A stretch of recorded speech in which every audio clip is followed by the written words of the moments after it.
The message that I was trying to bring is a little bit of what's been coming up, I think, during the morning, is to basically argue that there are multiple perspectives that we need to bring into this, both biophysical, social, economic, political, and we've heard of all of those.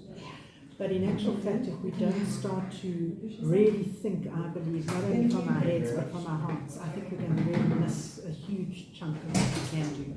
And I think, especially some of the presentations have started to mention that we're not, only requiring technical solutions. So could you just expand on that a little, because this is about individual responsibility. We are all listening to you. What can we as individuals do?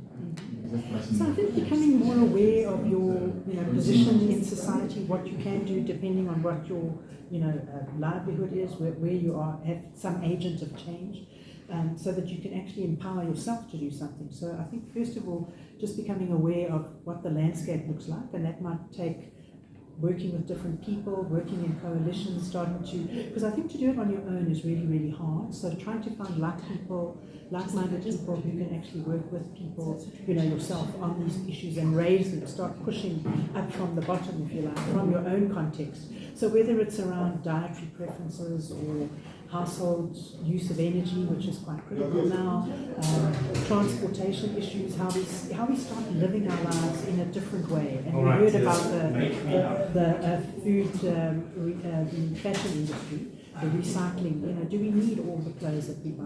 Do we need all these things? Those of us who can afford. So I think these are the kinds of issues, and then finding those well-meaning people who are thinking like that to actually build up alliances with.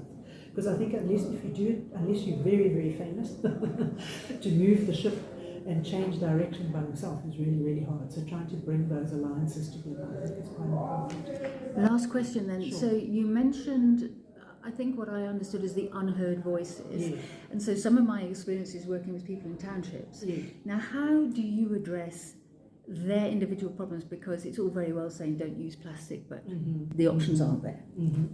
So I think, again, working with the leaders who are actually already got credibility in those communities, because a lot of trust building needs to be developed. You can't come in from the outside and sort of say, here's 1, 2, 3 that you need to do.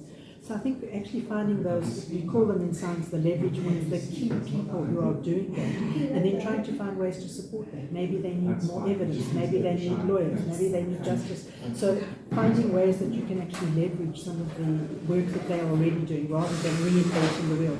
Because I think often what we tend to do is we parachute into context without spending time trying to work out a little bit more about what that context is. And so that's what we're trying to do in the science that I try and promote at the university, really trying to unpack that through various processes.